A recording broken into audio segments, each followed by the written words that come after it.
Welcome to God's Favourite Shepherds, a collection of 39 short stories rounding out the lives of mainly lesser-known Bible characters, with many of the stories ending with a short quiz. Listen now to the author of God's Favourite Shepherds, Bill Ackland. Today's story is the last in my book entitled God's Favoured Shepherds, and the story is entitled Why Did I Marry That Man? And the subtitle to the story is Hospitality Matters. And the story is based on the first book of Samuel, chapter 25. I am writing this when my past life has ended and a new life is opening up before me. A half a moon cycle ago, I could not have envisaged what was in store for me in recent days. My first husband is dead, and my mind is in turmoil. What is going to happen to me now? I was only young when I married Nabal, less than 20 years since my mother brought me into this world.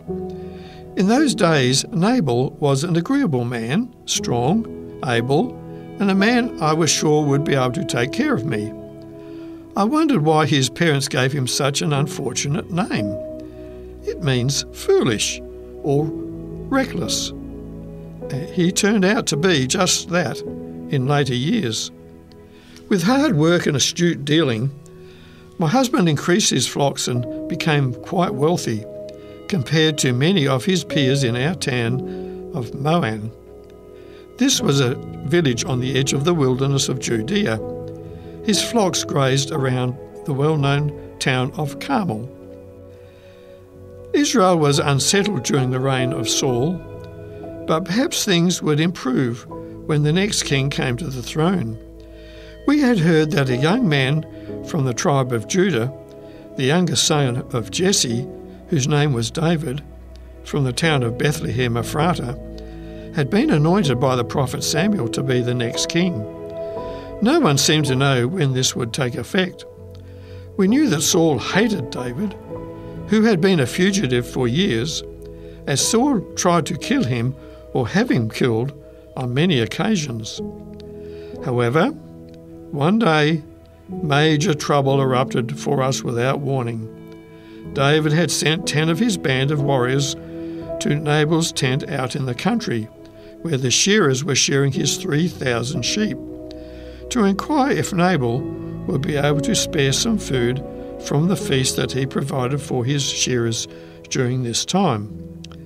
The men were respectful, but reminded Nabal that David's men had guarded his sheep and shearers so that no harm had come to them when they were around the area of Carmel, nor did they take even one sheep for food. David's men were taken aback when Nabal shouted, "What? You come here expecting me to give you some food that I have prepared for my shearers? I have no idea who this David is. There are many vagabonds around these days who have escaped from their masters, so you just go back and tell your leader to go and get his food somewhere else." When David's men reported to him what had happened, he was furious. "Get your swords, men. We're going to teach this foolish man a lesson. I want 400 of my men to come with me and 200 to stay here and guard our property." In the meantime, one of our young servant boys came to me and told me everything that had happened when David's men approached Nabal for some food. He had refused to show them the usual hospitality that is part of our culture in this part of the world. The boy told me that David's men had protected our sheep and shepherds and had never taken anything from them. With wisdom beyond his years, this young boy suggested we had better be prepared for something bad to happen, as David had hundreds of warriors who were afraid of no one. I knew what I had to do, something quickly to appease David's anger.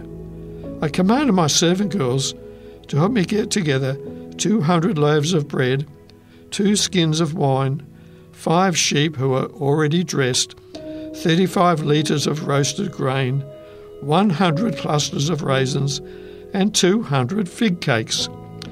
We loaded all this food onto donkeys and made our way to where David and his men were staying. I sent some of my servants on ahead to tell him that I was coming. On the way, the road went around a hill, and when my party and I came to the other side, I saw David and his men with swords ready to use, coming toward me. As soon as I came nearer to David, I alighted from my donkey, bowed low, and expressed my sorrow that my foolish husband, a real scoundrel, had treated David with such a lack of respect and courtesy. I had prepared a lengthy speech for David, and when I had said nearly all I wanted to say, I expressed the wish that God would deal kindly with him and that David would not punish me for the sin of my husband. When David saw the large amount of food I had brought for him and his men, and heard my plea that he would show kindness to me and to my husband, he said, "May the great God of Israel give you many blessings, for it was he who sent you to me today. May he bless you and the advice you have given me, so that none of your family will be hurt. Otherwise, there would have been no male of Nabal's left by the morning light." He told me to arise and go back to my home in peace. I have accepted what you have said and acknowledge your bravery in coming to me in this manner. So I returned to my home and found Nabal feasting like a king.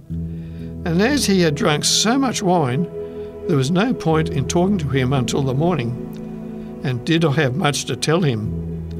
I explained to Nabal the next day all about my meeting with David, how that I had given him a large gift of food, and expressed my sorrow and regret for what my husband had done.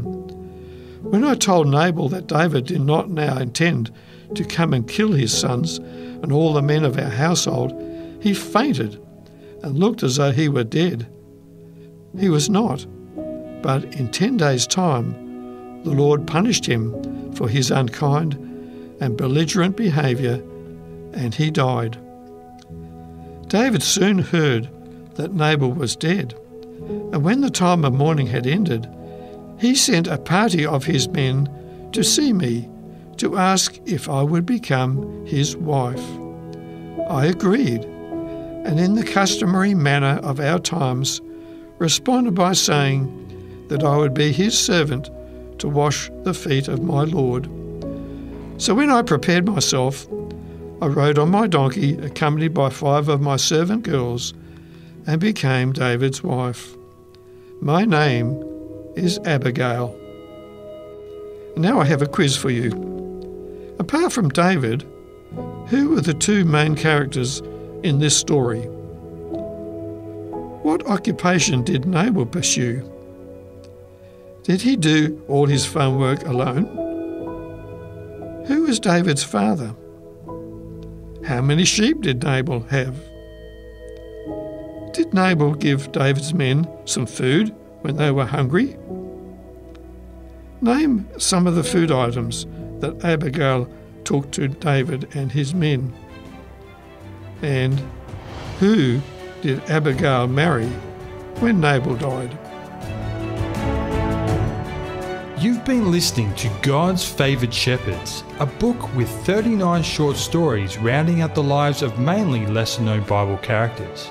If you have any comments or questions, or to obtain a copy of this book, give us a call within Australia on 02 4973 3456 or send an email to radio@3abnaustralia.org.au. We'd love to hear from you.